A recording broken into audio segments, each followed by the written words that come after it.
The Doctrine and Devotion Southwest Conference in Burleson, Texas is going down Saturday, March 21st at 10 a.m. Our theme for this one-day micro-conference is contending for the gospel, protecting orthodoxy, and promoting unity. It's going to be a blast. We believe and pray it's going to be edifying. Go to doctrineanddevotion.com for all the details.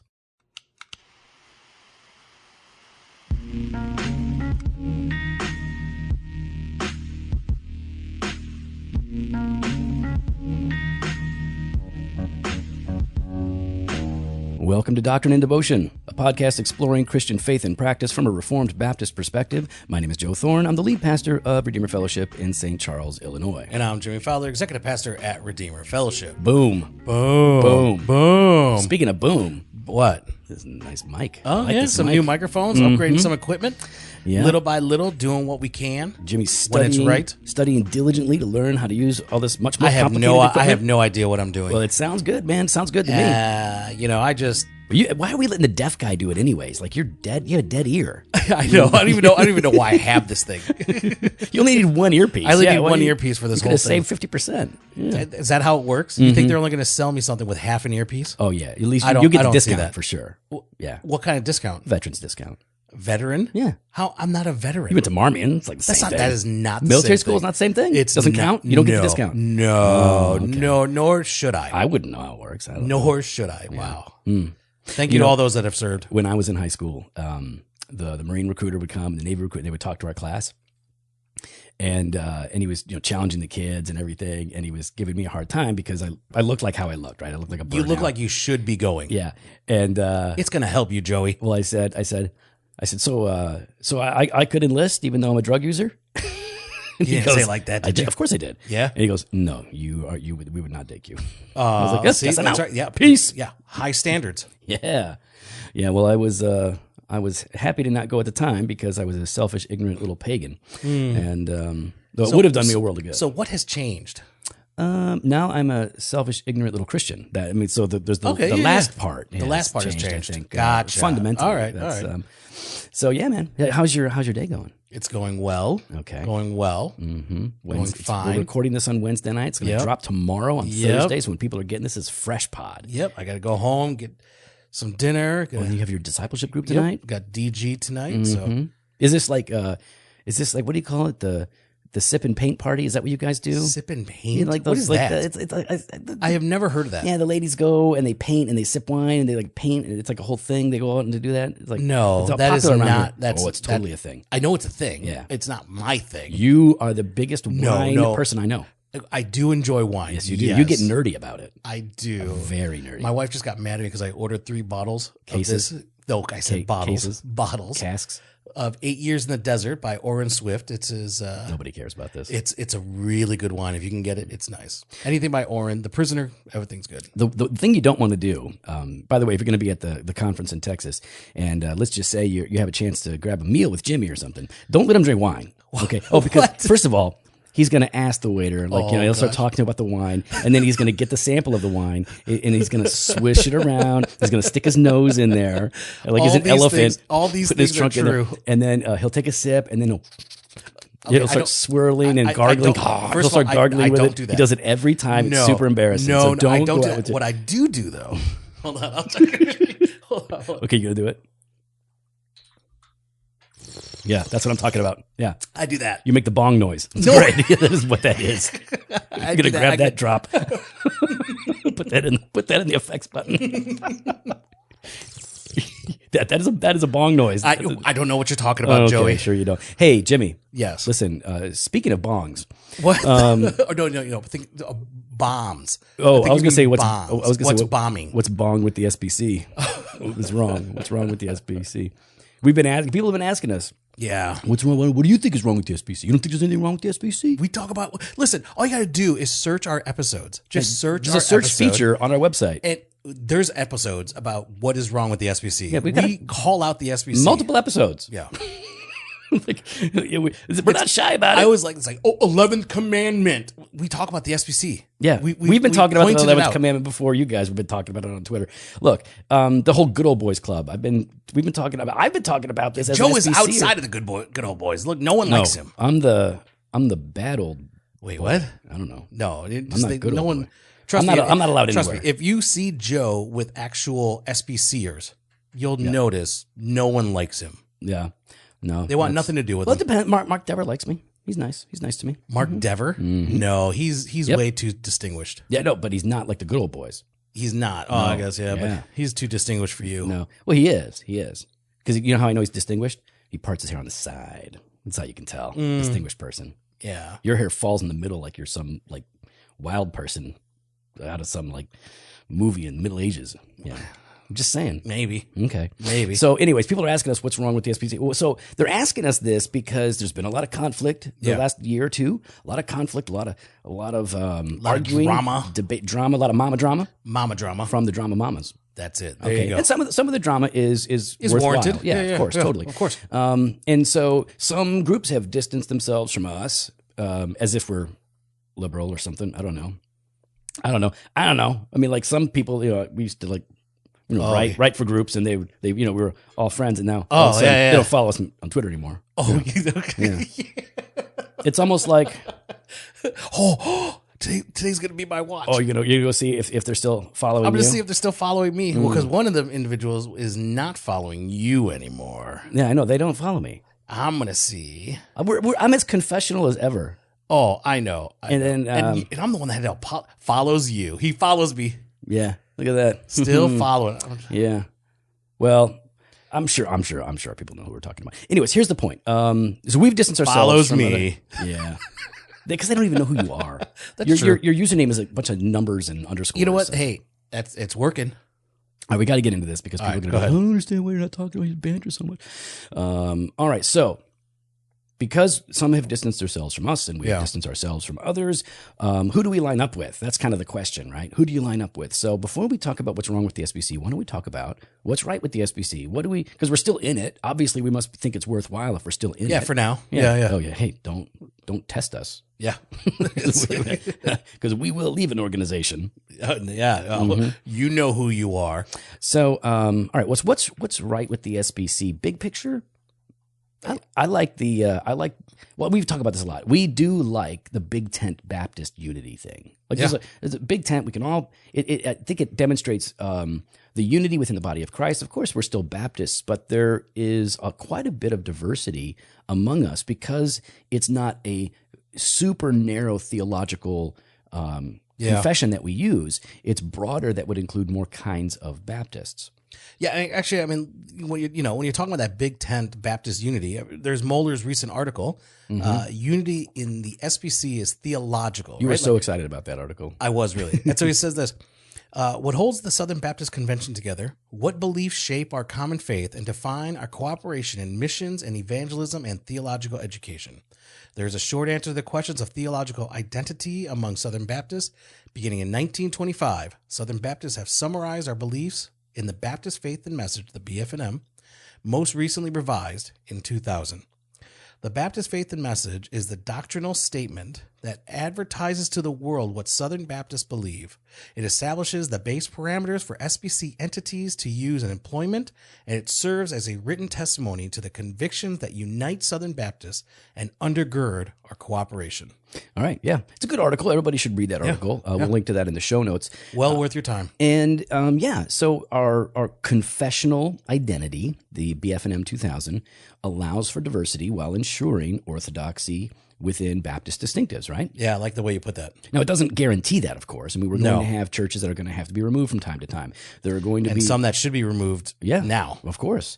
And, there's going to be, theological fights that happen where people are pushing the boundaries of the BF&M. Yeah. Or maybe some of the underlying assumed theology of the Baptist Faith and Message, because it can't hit everything. But nevertheless, what is supposed to hold us together is the truth. So we like even though we are Reformed Baptists or Calvinistic Baptists or particular Baptists, if you want to be super historical about it, like the founders of the SBC minus the racism and slavery, we like that. We like being able to play with different kinds of Christians and cooperate together for making disciples. And we're not worried about it because we trust the Lord to sort out how all the people the people that he uses. It reminds me of like George Whitefield and John Wesley, right? George Whitefield, Calvinist, Wesley, kind of a not the greatest theologian, but the Lord used both of them Mightily, yes. for the Great Awakening, and praise God for that. So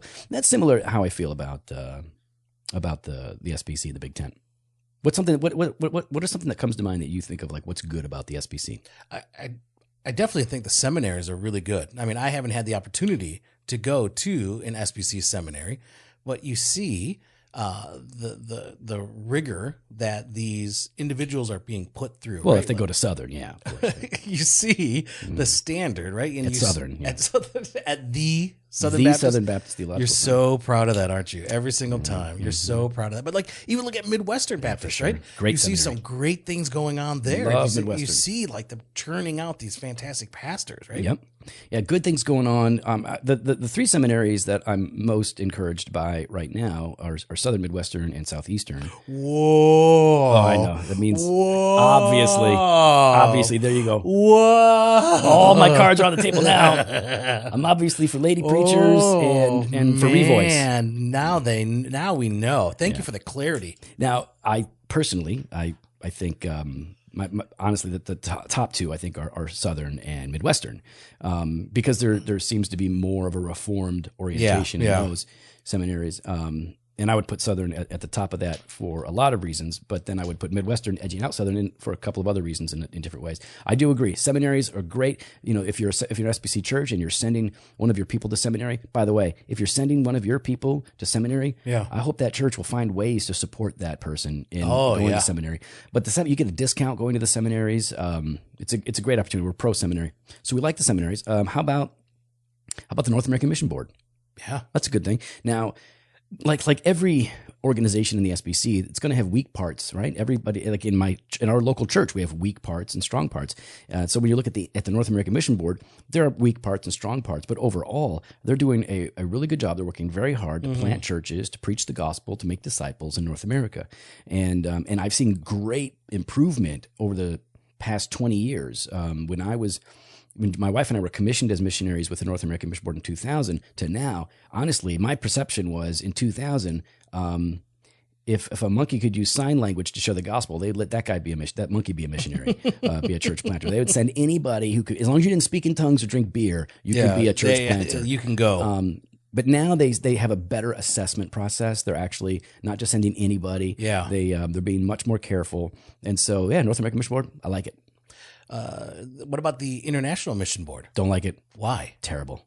Why? If God wants to save the heathen, he'll do it without you. Don't. Is that hyper-Calvinism? Okay. Let's not do We that. like the IMB. One of our members. One of our members is part of it. Part of IMB, doing great work. Fantastic work. Love it. IMB. What's great about the IMB is that they don't have to come back and raise support. No. They get to just focus on the mission, the task the Lord has given them when they're on the mission field. When That's they come such a back, blessing, right? They come That's back and such just a get to blessing. preach and testify. Yep. And share what God has done. Oh, it's just awesome. I love it. Yeah. Well, we got the SBC disaster relief. Oh, yeah. See, when you're a denomination and you got some coin, you can pool those resources together and actually have an effective disaster relief. So, when the coronavirus, hits around here, You're all about coronavirus today. Yeah, I'm working on a conspiracy theory. You've mentioned it three times. I'm working on a conspiracy theory. Stop it. Bigfoot, UFOs, and coronavirus. I'm working on it. They're right all now. together? I think. They're connected. Yeah, They're connected? Yeah, connected dots.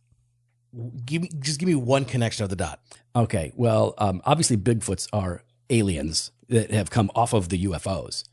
And their strategy was to populate the wilderness over, roughly over 2 centuries. Okay. And so now there are enough of them. Now they're releasing their. So you're saying there's big feet, not Bigfoot. No, it's Bigfoots, plural. That's how Bigfoots? That's how you say Bigfoots? Okay. Yeah, you don't say big feet or big feet. So then they're releasing the coronavirus as like a strategy. So they made it? Mm-hmm. Yeah, How did they make it? It's like chemical warfare.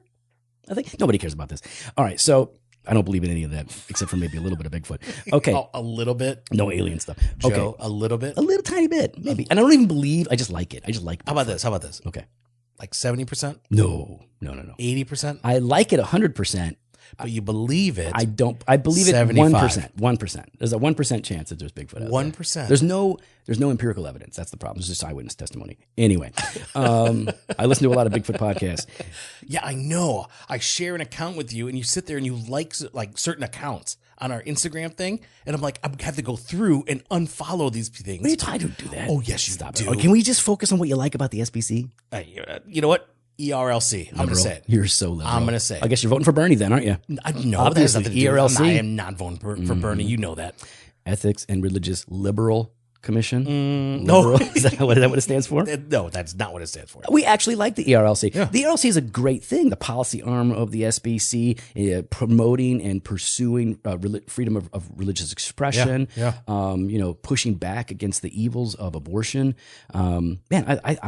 I'm happy. Now, it doesn't mean that the ERLC doesn't misstep. Yeah, it doesn't mean it hasn't made mistakes or that there's things I disagree with. Yeah, I thought I like Russ Moore. I thought the way he handled Trump was not smart on the front end. Yeah, he should have been more of a politician, guys.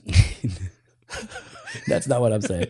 I'm saying, though, that you've got to find... Here's the problem. In that situation, and the way that a lot of the critics are talking about each other these days, is none of y'all know how to win anybody who's not already on your side. Yeah. Like, that's the problem. Like, you're going to rile up your base, but you're not going to win anybody to your side because you don't know how to talk to the other side or understand the other side a lot of the time. Anyways, Jimmy, you know who? You know how it's hard. It's hard to understand people and how to communicate sometimes. Oh, really, really hard. Because you got to communicate in a way that they can understand. I know. You got to use the right words. Right words, and you know what? Probably you need something that's a bit more word to word, and you probably want that gold standard when it comes to scripture reading. You want to communicate. You want to communicate the essential ideas, right? The essential one. Wait, yeah. Word for word. Yeah, it's like word for word. Now, you said gold standard. Then you said, did you say NASB? I was just about to say. Yeah, I was just about to say that NASB. That is considered the gold standard. That's I think you have that tattoo, don't you? Gold standard. Gold NASB standard. In gold lettering. We are very honored that Zondervan is so ridiculous. You're the only one that would do that. Put 1689. Yeah, well, listen, I'll get almost any tattoo if it's free. If it's free. I'll just go ahead and let you do it. So you're telling me if Zondervan sponsors a piece of your body, you would get tattooed NASB gold standard? No, I wouldn't do that. But I would get scripture tattooed on my body in the NASB. Yeah, that doesn't count. That doesn't count. So listen, Zondervan's not sponsoring our tattoos, but it is sponsoring the podcast. And this month, Zondervan is publishing new beautiful Bibles in the NASB 1995 text with Zondervan's new exclusive NASB Comfort Print typeface. Now, there's a new NASB Bible coming out this month. It's the Preacher's Bible. They sent me this one, and in the goat skin. I like to imagine it's the hide of the devil. That's how he's defeated. Christ defeated the devil, and I'm using his skin to hold my Bible together because he's a punk. Anyway, the Preacher's Bible is beautiful. It's well laid out, and one of the cool practical features is that the Preacher's Bible matches page for page with the NASB Pew and Worship Bible. So if you use the NASB Pew Bibles in your congregation, you know what page they should be on. You can just look at your Bible, tell them what page they need to be on. Boom, they're right there. I can't do that with the Bible that I use and the Pew Bibles that we use. So love that feature. If you want more information on the NASB Comfort Print or all these new NASB Bibles, you just go to NASB1995.com. Easy to remember, right? NASB1995.com. Yeah. Go there, check them out, get a Bible. So, Joe, we talked about the good things of the SBC. We like the good. We like the good. Now, we need to talk about the bad. Don't like the bad. Yeah. What's, Joe, I'm going to let you hit this one first, okay? Okay. And I want your honest, okay. honest opinion. No 11th, commandment stuff here. No, we don't do that. I just want to make sure you don't. What's wrong with the SBC? There's a lot to choose from.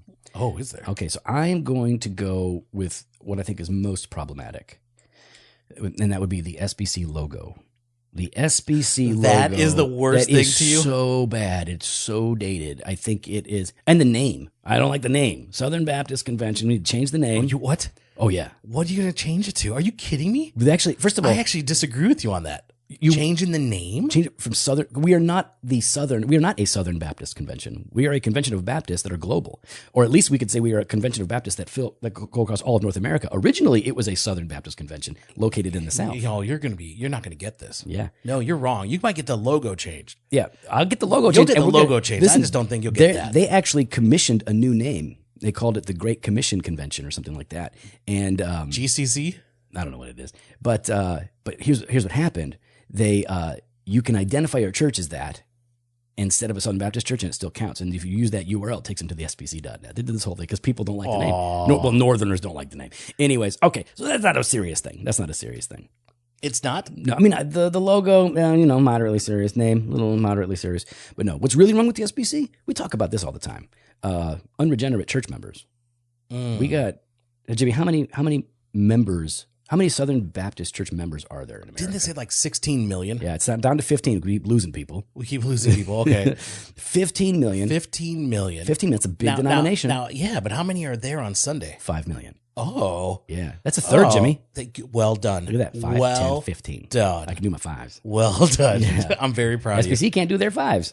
They don't know how to do it. 15 million members, only 5 million. Now, okay, let's just say some people are going to die and we'll be slow to remove them off the membership list. Yeah, that makes sense. I can get it. But no, this is primarily the result of weak evangelism, a bad understanding of conversion, messed up evangelistic practices, and more. So this is a real problem. And the Reformed among the SBC, like the Founders Ministries, we've been talking about this issue for decades. Yeah, right? If not longer. I've only been around for decades.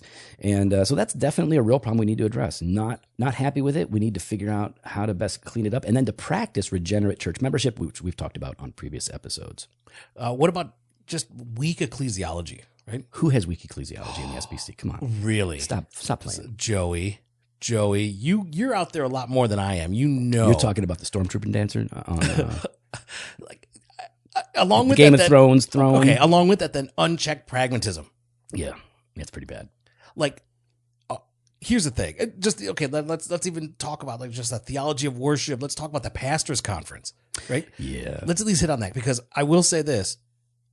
Homeboys over at Founders is right. Oh, they're totally right. They're totally right. 100% right. 110. Yeah. 120%. We're going to link to that article in this. 200%. And listen, the SBC Pastors Conference is, I've never gone. I've gone to the SBC many, many times. Never gone to the you have Pastors no Conference. voice then. You have no right to speak into this. Oh, yeah, I do. No, you don't. Yeah, I do. Watch me. You've never gone. I don't have to go. Yeah, well, what do you mean you don't have to go? You've never gone once. Even when it was good, you weren't there. Well, that's assuming it was ever good. It was ever really good. Well, last year they were having James McDonald as the main speaker. Oh, well done, Pastors Conference. Really, guys? You can't figure this out? But this is pretty bad, And the ecclesiology thing. I think you're right. I think that is a real problem. Even with this pastors' conference, they had a woman coming to do spoken word, right? And a lady pastor from her church. Yes, so she is a pastor, a teaching pastor at a church, and they're bringing her in. And I put pastor in quotes, y'all. Yeah, okay. I always forget when we don't have video. Oh, you did air quotes. So here's the thing. Jimmy and I are complementarians, Danvers statement guys. We don't believe that women can serve as pastors or elders. It's the same thing for us. And obviously, there's nothing wrong with a woman doing spoken word at a pastor's conference, clearly. But the fact that you're bringing a woman who is a teaching pastor to church, it's hard for me to imagine you're not trying to push buttons at that point. Yeah, you're trying to poke the bear. I like poking the bear. Knowing what's going on, knowing the conversations, knowing the issues that are happening. And how riled up people are. And you would think, you know what, I'm going to take a step back and maybe exercise a bit more discernment and wisdom here. Yeah. I mean, we just go ahead and just invite Beth Moore to sing a song then. You know what I mean? Because if you really want to get people riled up. Yeah. The only way you could have made it any worse for yourselves is Beth Moore preaching and Kyle Howard doing a seminar on CRT. Okay, there you go. So yeah, it's a mess. And that's a little symptom of, and there's people, everybody has thoughts on the pastors' conference. And listen, I wouldn't want to be in charge of the pastors' conference because it would just be you and me. And then we would do our thing and be like 10 people there. Here's the thing. Joe would forget that we had a conference even scheduled. Was I supposed to do that? Is that 2020? I beat you to it. I love that, Joe. My calendar says 2017 over there on my wall. So I'm not really sure what year it is. So are we going long? No, we're fine. I got an alert. There's a new episode of. So, yeah, don't worry. Continue. What are you watching? Don't worry Masked about Singer? it. First of all, yes, I am. Yeah. I am watching The Masked Singer. But yeah. All right. So we got unregenerate church members. We got, you said, weak ecclesiology and the pragmatism. We got problems like legalism, and that's going to happen in most any organization, right? But it's a real problem. We need to address it more clearly. We've got bloated state conventions. What does that mean? It means that we have the SBC exists for like 2 days a year annually. That's when the Southern Baptist Convention actually exists. It's when we all meet together, and then it exists in state associations or conventions. Okay. And there's staff and there's offices, and man, we've got a lot of people that are paid full-time salaries who are just that only working 2 days a week or a year. Well, I don't know if they're only working 2 days a year, but they're I know. I guess we really don't know what they're doing. No, I know what some of them are doing. All right, are they working? Jacking things up. Some of them are totally unnecessary. We need to Okay, so the issue is not that they're not working. The issue is that what they're doing is just not. So it's a bloated. Like we need to trim all the fat. Not all the fat. Little fat's good, But you got to trim the fat. You got to bring this thing down to a more manageable size. Be better stewards with the money that is given to the state convention, so that we're not paying some guy to help start a church that's supposed to be SBC, but doesn't even have any congregational voting or accountability. Yeah. Anyway. What do you think about this last one? I don't know. Critical race theory. Yeah, that's a problem. Yeah. Critical race theory is a problem. Critical race theory and the female preaching thing or the women preaching thing, these are issues. I think CRT is a terribly flawed, problematic perspective, philosophy, worldview, whatever you want to call it. I don't know that it is as widespread as some people seem to think that it is. You think so? No, I don't see it as I guess it's hard when you just look online and you see, supporters of it coming out. So I don't see lots of supporters of CRT. I see people saying, things. How about this? Maybe what I'm misseeing here, I guess, I don't know what the word is. What I'm missing here is maybe it's not so much that they're supporters of it, but maybe they're just disagreeing with others. The pushback. They're disagreeing with the pushback. And some people are influenced by CRT and they don't know it. Yeah.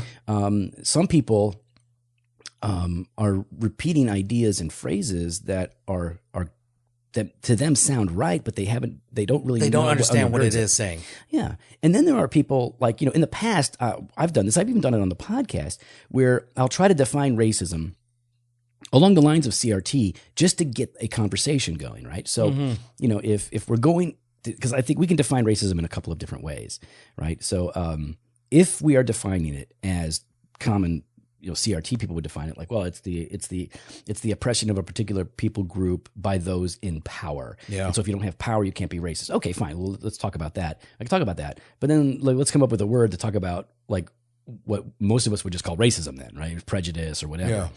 Yeah. So there's definitely people that will kind of speak in that CRT language, and that doesn't mean that they're CRT. It might mean that they're confused. It might mean that they're wrong, but it might just mean that they need some help. And then coming at them with both barrels is probably not the best. Yeah. And it's the same with like the female preachers. Guys, we've talked about this. We've talked about it a few times in the podcast. We did a video a long time ago where we were riffing at a cigar shop. By the way, haters. Oh, we're not trying to be cool by sitting in the cigar shop. That's just what we do. That's just where we always go. Well, that was then. Yeah. I haven't been there. Yeah, it's been even once recently. Yeah, I went on last Saturday. Jimmy too busy. Yeah. But that's just what we did. Yeah. That's just where we're always at, and we're always smoking. I'm always smoking. Yeah. So anyways, we were there, and the question was, well, could a lady preach at your church? Could a woman preach at your church? And our argument was, and we did a bad job at this. It was very confusing. It wasn't helpful. Yeah. But that's how people talk. That's how pastors talk sometimes. They're just riffing. And so in these conversations, we just kind of like let you in on that. But if people allow non-ordained men, non-pastors to preach in their church, our argument would be, well, that's not a person that has authority. That person does not have authority. The scripture has authority. The pastors in the church have authority. But that guest preacher does not have authority at that church. So technically then, if that's what you practice, you could make the argument that a woman could preach there under the authority of the elders, not having authority herself. We were saying you could make that argument. Like that would be a consistent argument. Yeah. I don't agree with it, but you can, we don't do that, but that could be a consistent argument. So no, we don't think, we don't think it's a good practice at local churches. Now in a conference setting, do not care. We'll be really honest about that. Don't care about it at a conference setting. That we're only looking at the local church stuff. So, Joe, we are running out of time here, but I do want to hit on a few things, right? Within the SBC, we see these warring factions, right? Right. And I think we both agree there's differing groups within and organizations within the SBC, and that's a good thing. Yeah, this is fine. You can have the what is it? The John 3:16. I don't know. You have the Arminian, not the Arminian, but you have the non-Calvinist groups, the Calvinist groups. Yep. You got. I'm sure there's a bunch of other. You got founders. Yep. Yeah. Whatever. These are good things, right? But what we're seeing though within the SBC is that there's more division and less love. We can't talk to each other. No, Mohler actually talks about that. He says we have lost our ability to talk respectfully and convictionally, right? And he says like the BFNM is our doctrinal summary and it serves us well. It should stand as Southern Baptists revised in 2000 as a central guide to the certain definite beliefs that establish our cooperation. He ends here by saying all Southern Baptists believe more than is in the BFNM. Right. But the point is that no Southern Baptist should believe less. Yeah. So this is our thing, and we should be able to. But we've lost being able to talk respectfully and convictionally, right? Yeah, he says that in that article really well. So yeah, we're going to disagree, and that's fine. We're going to debate, and that's fine. And we're going to denounce people, and that is sometimes absolutely necessary. But disagreement and debate, while normal among all associations of Christians, is only really helpful if it's done properly, right? If in other words, if you're appealing to Scripture, seeking to understand the other person and lead them to the truth without being pugnacious, without being unnecessarily combative, without broad brushing, misrepresenting, or assuming the worst about these people. So some guy says something that you think is CRT, or somebody says something that clearly is CRT. Don't assume that they are full-blown CRT. Yeah, they just might misunderstand. Them, and then people will come back and go, oh, actually, no. That's not what I mean by that, right? That's not what I mean. And maybe I shouldn't have said that, or maybe I was wrong, or whatever. But disagreement debate, very, very good. And we got to be able to denounce people when they abandon our confessional identity. When they do that, you got to be able to call them out and say, listen, they are outside of the bounds of our orthodoxy. Yes. And we got to be able to say, listen, I appreciate your past, but where you're at now is not going to fly here. You got to go. And that's fine. That's fine. But there's good and bad. We see this happening in the SBC, but there's bad examples of this. There's good examples of it. It's a pretty big. I think it gets complicated. It's like with that article that Tom Ascol wrote, Interesting Times and Changing Times in the SBC. You read that, right? Because you referred to it earlier. Yep. No, I read it.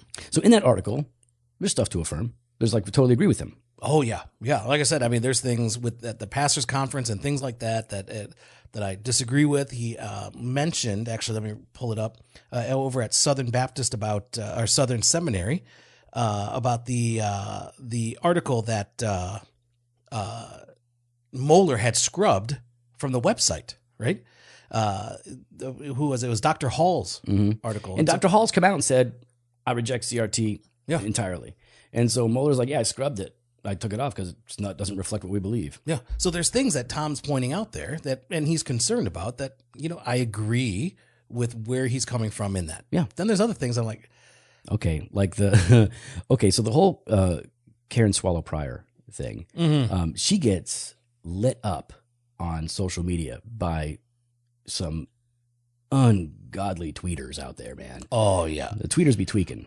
Why is she still on Twitter? I would hate to be her. You'd think on when she got hit by that bus, she'd be like, I don't want to get hit again. Not only that, I just want to, what do you mean? Wait. She got hit by a bus. I know, but what was that going to do with Twitter? Because she's getting run over by all these crazies on Twitter, man. It took me a moment. I was like, no, for real. I'd be like, you know what? I want to enjoy life. This is draining. Because you almost lost it when you got hit by that bus. So she got creamed by that bus. It was a very serious accident. No. Yeah, we were praying. Yeah, we did. Yeah. And so anyways, in the article, Tom says, last fall, Southeastern Baptist Theological Seminary President Danny Aiken hired Karen Swallow Pryor to teach at the seminary and its associated college. Dr. Pryor is an endorser of the Revoice Conference, a conference that supports and encourages, quote, gay, lesbian, and bisexual and other same-sex attracted Christians. As you can imagine, Tom says, the announced hire raised many questions by Southern Baptists who will be asked to pay her salary. Okay, so revoice is a terrible idea. First it was a conference, and now it's some kind of an organization. And when it was getting ready to launch, just as a conference that was going to seek to help same-sex attracted Christians in particular, Karen Swallow Prior was asked to endorse the conference. And so she did. She endorsed it before it took place. But then as it began to develop, she distanced herself from it because it wasn't what she thought it was going to be. Hold on. What do you mean she distanced? Like she just like quietly backed away and just said, nah. Yeah, she said, well, she talked about it in print. There was an interview that I read, which she got hired at Southeastern about this. She talked about it on podcasts. I listened to at least one of those. And she actually sent an email to Tom. Tom asked her about it in an email, Tom Ascol. And her response is, in part, I'm just going to read part of it because I'm not going to read the whole thing. But she said, I believe marriage, so Tom asked her about endorsing the Revoice Conference. She said, I believe marriage and sexuality are designed by God to be expressed within marriage between one man and one woman, a picture of Christ and his church. I signed the Nashville Statement for this reason. I also support the SBC's 2019 resolution on sexuality and personal identity. My statement about Revoice was made in advance of the first conference. At that time, I thought that this conference would prove to be an important contribution to the overall conversation about God's will for celibate, same-sex attracted. I ended up disagreeing with many of the speakers and many of the views expressed there. I believe some of them were wrong and unbiblical. However, I didn't expect to agree with everything. I have been a part of many conferences and never expect to agree with everything. My disagreements were strong enough that I declined a later invitation for additional affiliation, though I continue to pray for and encourage these brothers and sisters as they strive to adhere to the biblical sexual ethic. I feel like that's a pretty clear statement about pretty what straightforward, happened. pretty direct. Now, I know Tom says that this is not a clear enough. Or Well, I think hold on, in his article, I think it was he says it's not direct enough or something. yeah, like that he has not received. My straightforward question about her endorsement of Revoice has yet to be answered by either Dr. Aiken or Dr. Pryor. Yeah, directly. Directly, that's the Yeah. word. It has been Yeah, yet to be directly answered. Okay, so we can quibble about whether or not how direct this is. I feel like this is pretty direct, and so you can be unsatisfied with whether or not it's direct. But she clearly does not endorse the Revoice Conference. She Yeah. endorsed the Revoice Conference, And now she's like, removed herself from she's it. walking that back. Yeah. So yeah, she could do more, she could do less, but I just like this is where you just got to be charitable towards people, man. I know we're amped and we I want mean, to. there was some of you guys that endorsed Doc and Devo. Yeah. I haven't heard your recantations. Some of you are endorsing Doc and Devo, even on websites and social media accounts that have nothing to do with Doc and Devo. By the way, if you want to leave a 5-star review of Doc and Devo on the Gospel Coalition Founders Ministries or anywhere else, take a screen grab, send that to us. We're just trolls, bro. That's our favorite thing. Okay, Jimmy, let's wrap this up. Big picture overall. Oh, about the SBC? SBC. All right, here we go. It's a hot mess. It is. It is Dumpster fire. It's getting close to a dumpster fire. Yeah. There's good in there. There's bad in there. Yep. Right. There's going to be fights. Oh yeah, yeah. But we can fight with debate and debate with dignity. Right. We can do it. We can do it as Christians. Yeah. And we should be able to firm up the BF&M, right? And in our this agreement and in our cooperation. How about this, everybody? If you can't affirm the BF&M, get out. Yeah. Like, Don't be part of the let's, SBC. Let's make that a thing. It should be a thing. You can't be an SBC church if you don't embrace the BF&M. Yeah. Make it a thing. That's not a thing? Nope.